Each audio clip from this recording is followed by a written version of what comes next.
నా జీవితంలో నేను సంతోషంగా ఉండాలి అని కోరుకున్న క్షణాల కంటే నేను చచ్చిపోవాలి అని కోరుకున్న క్షణాలే ఎక్కువగా ఉన్నాయి. నువ్వంటే పిచ్చి ప్రేమ అన్నావు, నీ ప్రేమతో నన్ను పిచ్చిదాన్ని చేసావు కదా. నా నిశ్శబ్దం వేల ఆలోచనలు దాచుకున్న ఒక మహాసముద్రం. నేను ఆశించిన జీవితం వేరు, నేను అనుభవిస్తున్న జీవితము వేరు. దేవుడు నాకు సంతోషాన్ని క్షణాల్లో ఇచ్చి బాధని మాత్రం జీవితాంతం బహుమతిగా ఇచ్చేశాడు. ఏం చేయను, ఇలా ఉండిపోవడం తప్ప.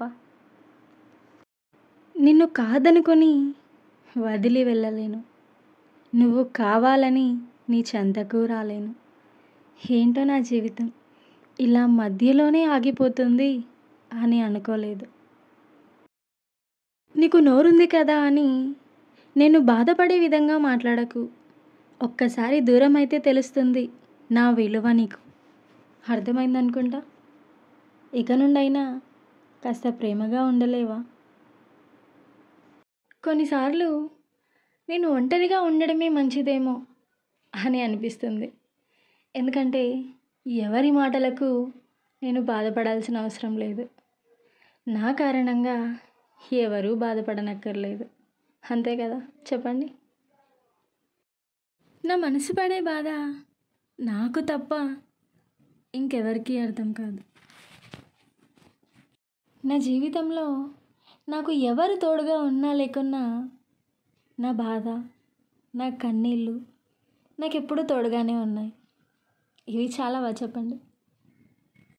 నా జీవితంలో బయటికి నవ్వుతున్నా అంతే, లోపల నలిగిపోతూ ఉన్నా. ఇది నా జీవితం. దేవుడు ఎదురై నీకు ఏ వరం కావాలో కోరుకో అని నన్ను అడిగితే నాకు త్వరగా చావునివ్వమని కోరుకుంటాను. ఎందుకంటే నా జీవితం నాకు నచ్చట్లేదు కాబట్టి. నా లైఫ్ ఏంటో నాకే అర్థం కావట్లేదు. నేను సంతోషపడే క్షణాల కన్నా నేను బాధపడే క్షణాలే ఎక్కువగా ఉన్నాయి. అలుపెరగని ప్రేమ నాది, ఎంత చెప్పినా అర్థం చేసుకోలేని మనసు నీది. రెండు ఎలా కలుస్తాయి చెప్పు? జీవితంలో ఒకటి గుర్తుపెట్టుకో, ప్రాధేయపడితే వచ్చే ప్రేమలు, పాకులాడితే వచ్చే అనుబంధాలు ఎక్కువ కాలం నీతో ఉండవు. ఓకేనా?